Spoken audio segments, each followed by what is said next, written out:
And now we're going to have a couple more minutes, but before we start this next fireside chat, Thomas, please join me on stage.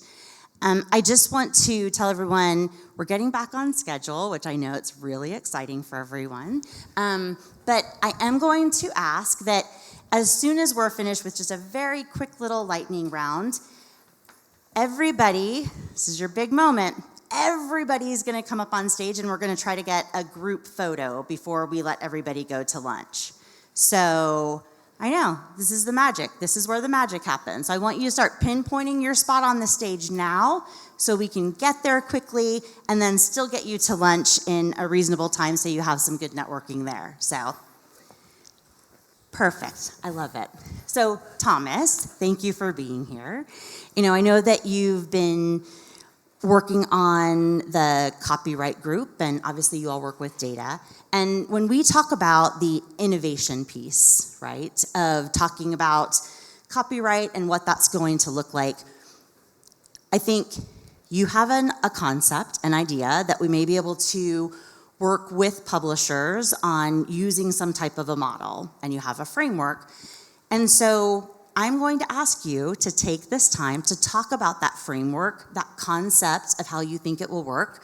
So as we spend the next day and a half together, I think you'll get good feedback. I think people will be able to tell you, I think that will work, maybe that won't work. But I rely on really good ideas from this group and making good ideas better. And so I think we're in the right environment to be able to talk through that to see if we can operationalize something like what you're talking about, or if something better, more exciting comes from that. So no pressure on any of you to take a good idea and make it better, but let's figure out what that looks like to operationalize this. So when we see the state of the industry right now in copyright with Christoph, we can see some evolution on the publisher side too of what that collaboration might look like is what we're looking for. So Thomas, tell us about the concept and the wireframe that you're talking about, and then that concept of how you think it will work, and then how the publishers, if any of you've had those conversations, what their response has been to date, and then how we can make that idea potentially better.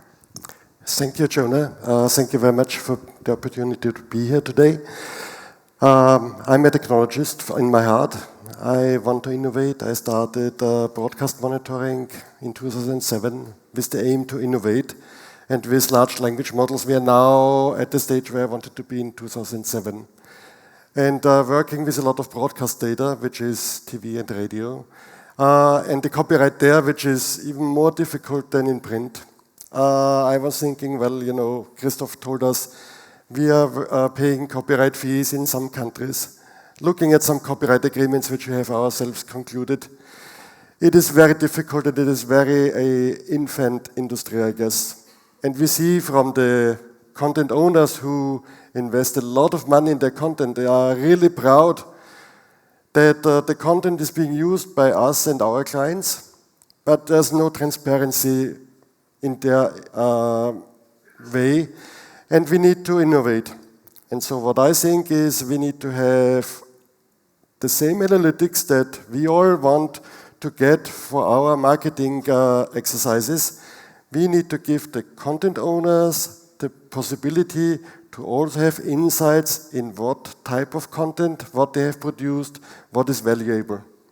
So my proposition is that we create something which is an independent organization, let's call it Content Licensing Hub. And this Content Licensing Hub will be an independent organization with a board of directors where everybody can send his representatives who has a say in the industry of copyright, which is content owners and content users. And we will make a transparent and fair attribution of what content is being used, what is valuable to the end users, and we will have a very, very simple model for the end user. And for me, the most important thing is transparency and ease of use. And ease of use means every piece of content needs to have a label. Green, this is licensed, I can use it. I can play back the video. Yellow, somebody told me that is licensed.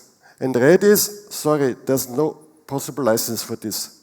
And the Content Licensing Hub is for me the framework that we've been working on as a part of FIBEP and now also part of AMEC to make sure there is no ambiguity and this will help us in our discussions with publishers, and this will make life easier much for the analysts and for the end users.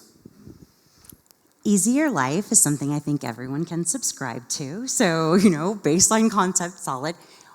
What have some of your conversations been with publishers in talking about what this looks like? I mean, because one of the challenges is the systems that they're using don't necessarily have a clear schema and API to be able to go into a system to then be able to put that into the color coding that you're talking about.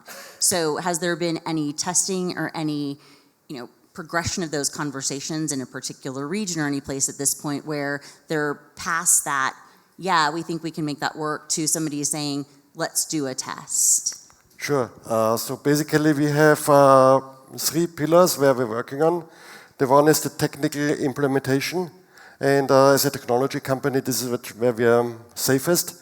We are talking to a couple of content owners on the other hand. So we are building the momentum on the content owner side, and we are talking to a number of rights holders and building a test. And my surprise is, for some parts of the content, there's really good attribution and really good implementation of a copyrights license agreement and license scheme. So with some content it's really easy, with some content it's really hard, but having been in the industry for 15 years, I think in the last 10 years the publishers have made a lot of progress. So it was very positive to talk with them recently. On the other hand, we have the content users, the FIBEP and the AMEC members, and there we are having webinars to build the environment, the awareness. We are having an SDK for people to integrate the solution, and we encourage everybody on the technical, on the commercial, and on the legal side to work with us and try and help innovate.